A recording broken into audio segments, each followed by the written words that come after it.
નમસ્કાર વિદ્યાર્થી મિત્રો, ધોરણ 12 કોમર્સ વિષય આંકડાશાસ્ત્ર પ્રકરણ નંબર 3 પ્રામાણ્ય વિતરણ. વિદ્યાર્થી મિત્રો, આ છે આપણું ઝેડ ટેબલ. ઝેડ ટેબલ આપણને જે પણ કોઈ કિંમત હોય આપણે જે જોવાની થશે ક્ષેત્રફળ શોધવા માટે એ આપણે આ ઝેડ ટેબલની અંદર જોવાની છે.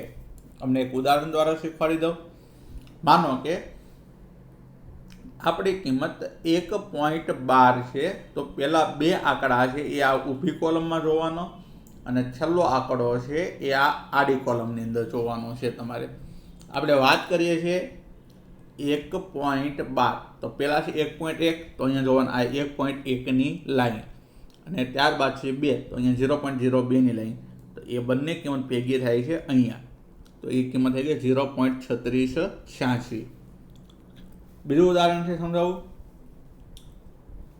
માનો કે આપણને રકમ આપેલી છે 0.89, તો 0.8 છે અહીંયા ઊભી લાઈનમાં જોવાનું, એટલે કે અહીંયા છે 0.8 અને 9 છે એ અહીંયા છેલ્લે છે.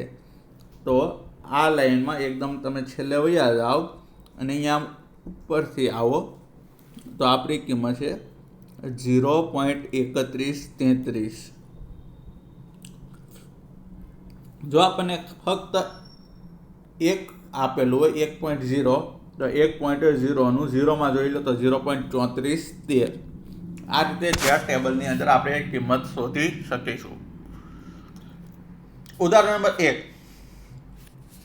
એક પ્રામાણ્ય વિતરણનો મધ્યક 10 અને પ્રમાણિત વિચલન 2 છે. મધ્યક એટલે મ્યુ અને પ્રમાણિત વિચલન એટલે સિગ્મા.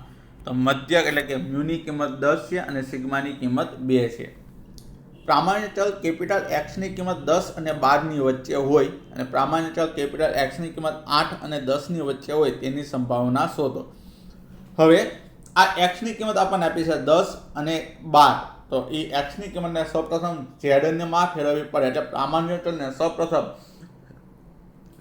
પ્રામાણ્ય ચલની અંદર ફેરવવો પડે, અને પ્રામાણ્ય ચલમાં ફેરવવા માટેનું સૂત્ર છે ઝેડ બરાબર x માઇનસ મ્યુના છેદમાં સિગ્મા. x માઇનસ મ્યુના છેદમાં સિગ્મા, x 10 માઇનસ મ્યુના છેદમાં sigma less than equal to x minus મ્યુના છેદમાં સિગ્મા. આ છે ઝેડનું સૂત્ર, અને less than equal to 12 minus મ્યુના છેદમાં સિગ્મા. તો 10 માઇનસ મ્યુની કિંમત અહીંયા છે 10, તો 10 માઇનસ 10ના છેદમાં સિગ્મા, સિગ્માની કિંમત છે 2, less than equal to z less than equal to 12 minus 10ના છેદમાં 2. હવે 10માં 10 જાય તો 0 અને 0 ભાગ્યા 2 કરો તો 0, less than equal to z, અને લેસ ધેન ઇક્વલ ટુ 12માં 10 જાય તો 2 અને 2 ભાગ્યા 2 કરો તો 1. તો આપણે 0 થી 1 સુધીની કિંમત શોધવાની છે. 0 થી 1 સુધીની કિંમત શોધવી હોય તો સૌ પ્રથમ આપણે પ્રામાણ્ય વક્ર દોરવો પડે. પ્રામાણ્ય વક્ર આવી રીતે દોરાય. વચ્ચે આવશે 0, અહીંયા આવશે માઇનસ ઇન્ફિનિટિવ, અને આ બાજુ આવશે પ્લસ ઇન્ફિનિટિવ. આપણી કિંમત પ્લસમાં છે તો આ બાજુનો ભાગને પ્લસમાં બતાવાય છે અને આ બાજુના ભાગને ઋણમાં બતાવાય છે. હવે અહીંયા 0 છે અને 0 પછી 1, તો પ્લસ 1 છે તો આ બાજુ બતાવવાનું પ્લસ 1. તો આપણે આટલું ક્ષેત્રફળ શોધવું છે, અને આપણું ઝેડ કોષ્ટક આપણને 0 થી લઈને 1 સુધીની કિંમત દર્શાવે છે. તો 1, તો અહીંયા રહે 1ની કિંમત. અહીંયા તમે જોઈ શકો છો આ છે 1ની કિંમત. તો 1ની કિંમત છે 0.3413, તો આપણો જવાબ થઈ ગયો 0.3413. આ આપણો થઈ ગયો જવાબ. ત્યારબાદ પ્રામાણ્ય ચલ કેપિટલ એક્સની કિંમત 8 અને 10ની વચ્ચે હોય તો P of 8 less than equal to x less than equal to 10 બરાબર P of 8 માઇનસ મ્યુના છેદમાં sigma less than equal to x minus મ્યુના છેદમાં sigma less than equal to 10 minus મ્યુના છેદમાં સિગ્મા. તો P 8 માઇનસ મ્યુની કિંમત 10 છેદમાં સિગ્માની કિંમત 2 less than equal to capital z less than equal to 10 minus 10ના છેદમાં 2. તો P of -1 less than equal to capital z less than equal to 0. હવે -1 થી 0, -1 પહેલાં આવ્યું છે તો ડાબી બાજુ આપણને -1ની કિંમત બતાવવામાં આવે છે, એટલે આ બાજુ માઇનસ કિંમત બતાવે ને આ બાજુ પ્લસ કિંમત. તો આપણને માઇનસ કિંમત કીધી છે, તો -1 થી 0 અહીંયા સુધીનું આવે. હવે અહીંયા પહેલા માઇનસ લખ્યું પણ આપણે કોષ્ટકમાં પ્લસની કિંમત જોવાની કે +1ની કિંમત કેટલી આવે છે. પ્લસ 1ની જો તમે કિંમત જુઓ તો પ્લસ 1ની કિંમત આવે છે 0.3413. તો અહીંયા આપણો જવાબ થઈ ગયો 0.3413. દાખલા નંબર 2. એક પ્રામાણ્ય વિતરણનો મધ્યક 10 અને વિચરણ 16 છે. તો નીચેની સંભાવના શોધો. નંબર 1, પ્રામાણ્ય ચલ કેપિટલ એક્સ ની કિંમત 26 થી ઓછી હોય અને પ્રામાણ્ય ચલ કેપિટલ એક્સ ની કિંમત 14 થી વધુ હોય. મધ્યક એટલે મ્યુ બરાબર 20 અને વિચરણ એટલે સિગ્મા સ્ક્વેર તો 16. પણ આપણે જોઈએ સિગ્મા તો 16 નું વર્ગમૂળ કાઢો તો આવશે 4. હવે પ્રામાણિક ચલ કેપિટલ એક્સ ની કિંમત 26 થી ઓછી. જો આપણને ઓછી કે તો આપણે લેસ ધેન ઇક્વલ ટુ કરવાનું અને વધુ કે તો ગ્રેટર ધેન ઇક્વલ ટુ કરવાનું. તો P of x less than equal to 26. તો x ને પહેલા ફેરવવાનો z માં અને z માં ફેરવવાનું સૂત્ર છે x માઇનસ મ્યુના છેદમાં sigma less than equal to 26 minus મ્યુના છેદમાં 4. મ્યુની કિંમત છે 20. તો 26 માઇનસ 20 ના છેદમાં 4. 26 માંથી 20 બાદ કરો તો આવશે 6 અને 6 ભાગ્યા 4 કરો તો આવશે 1.5.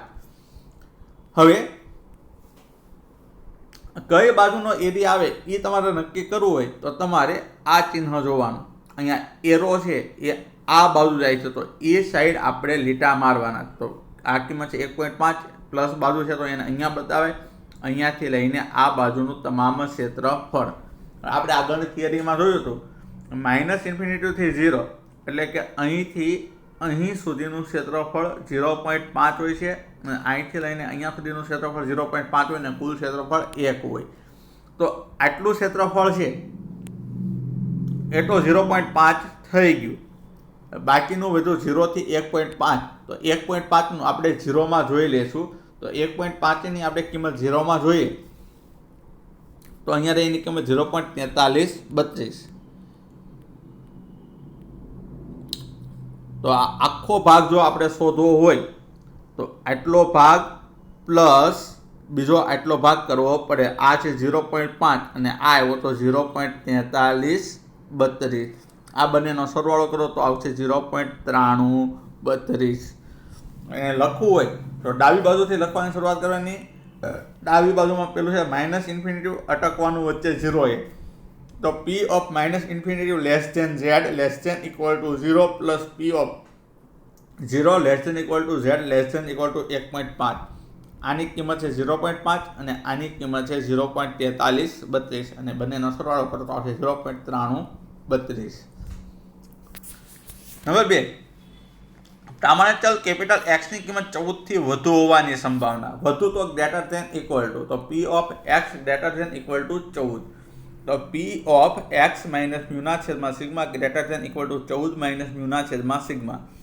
તો P of z greater than equal to 14 minus 20 ના છેદમાં 4. તો P of z greater than equal to -1.5. -1.5 એટલે માઇનસ બાજુ અહીંયા બતાવે. અહીંથી એરો આપણો જાય છે આ બાજુ. તો આ બાજુનું તમામ ક્ષેત્રફળ. હવે આ સાઈડનું ક્ષેત્રફળ આ 0.5 છે ને આપણે હમણાં 1.5 ની કિંમત ગોતી ત્યારે એ આવી હતી 0.4332. એ બંનેનો કરવાનો સરવાળો. લખવાની શરૂઆત કરવાની ડાબી બાજુથી. P of -1.5 less than equal to z less than equal to 0 plus P of 0 less than equal to z less than plus infinity. તો 0.4332 વત્તા 0.5 એટલે 0.9332. દાખલા નંબર 3. કોઈ એક શહેરની ઉચ્ચતર માધ્યમિક શાળાઓના વર્ગોમાં વિદ્યાર્થીઓની સંખ્યા પ્રામાણ્ય વિતરણને અનુસરે છે. વર્ગોમાં વિદ્યાર્થીઓની સરેરાશ સંખ્યા 50 છે અને તેનું પ્રમાણિત વિચલન 15 છે. જો યાદચ્છિક રીતે કોઈ એક વર્ગ પસંદ કરવામાં આવે તો તે વર્ગમાં વિદ્યાર્થીઓની સંખ્યા 68 થી વધુ હોય તેમજ તે વર્ગમાં વિદ્યાર્થીઓની સંખ્યા 32 થી ઓછી હોય તેની સંભાવના શોધો. તો સરેરાશ સંખ્યા એટલે થાય મ્યુ. તો મ્યુની કિંમત 50 અને પ્રમાણિત વિચલન છે 15. તો સંખ્યા 68 થી વધારે હોય તો P of x greater than equal to 68. તો P ઓફ x માઇનસ મ્યુના છેદમાં sigma greater than equal to 68 minus મ્યુના છેદમાં sigma. P of z greater than equal to 68 minus 50 ના છેદમાં 15. તો આવશે P of z greater than equal to 1.2. હવે 1.2 છે પ્લસમાં છે તો પ્લસ બાજુ અને ગ્રેટર ધેન છે તો આ બધા લીટા આ બાજુ બતાવે. હવે આપણને આપણું ઝેડ કોષ્ટક અહીંયા 0 થી લઈને અહીંયા સુધીની કિંમત બતાવે. તો જો આપણે આ ભાગ શોધવો હોય તો કુલ આટલા ભાગમાંથી આટલો ભાગ બાદ કરી દઈએ તો આપણને આ વધેલો ભાગ મળે. એટલે કે 0.5 માંથી 1.2 ની કિંમત બાદ કરી દઈએ તો આપણને બાકીનો ભાગ મળી જશે. તો P of 0 less than equal to Z less than infinitive minus P of 0 less than equal to Z less than equal to 1.2. અહીંયાથી લઈને અહીંયા સુધીનો આખો ભાગ છે એની કિંમત છે 0.5 ને હવે આટલા 1.2 ની કિંમત આપણે શોધવી હોય તો આપણે વયા જશું આપણા ઝેડ કોષ્ટક પર. 1.2 ની કિંમત આપણે ઝેડ કોષ્ટકની અંદર જોઈએ તો આવે છે 0.3849. તો આપણે 0.5 માંથી 0.3849 ને આપણે બાદ કરીશું. તો 0.5 માંથી 0.3849 બાદ કરો તો આવશે 0.1151. એવી રીતે યાદચ્છિક રીતે પસંદ કરેલ વર્ગમાં વિદ્યાર્થીઓની સંખ્યા 32 થી ઓછી હોવાની સંભાવના. તો P of x less than equal to 32. તો એને સૌપ્રથમ x ને z માં ફેરવીએ તો P of x minus મ્યુના છેદમાં sigma less than equal to 32 minus મ્યુના છેદમાં સિગ્મા. તો P of z less than equal to 32 minus 50 ના છેદમાં 15. તો P of z less than equal to minus 1.2. તો 1.2 થી minus 1.2 થી 9 એટલે આટલી. તો આ ભાગ શોધવો હોય તો કુલ આટલો ભાગ એટલે કે આ ભાગમાંથી આટલો ભાગ બાદ કરીએ તો આટલો ભાગ વધે. તો 1.2 ની કિંમત આપણે જોઈએ 0.3849. તો 0.5 માંથી 0.3849 બાદ કરવાનું પણ આપણે લખવાની રીત જોવાની છે. ડાબી બાજુથી શરૂઆત કરો તો P of minus infinitive less than Z less than equal to 0 minus P of minus 1.2 less than equal to Z less than equal to 0. 0.5 minus 0.3849 એટલે આવશે 0.1151. વિદ્યાર્થી મિત્રો, આશા રાખું છું કે આજના આ વિડીયોની અંદર આપણને સમજ પડી હશે. અસ્તુ, આભાર. જય હિન્દ, જય ભારત.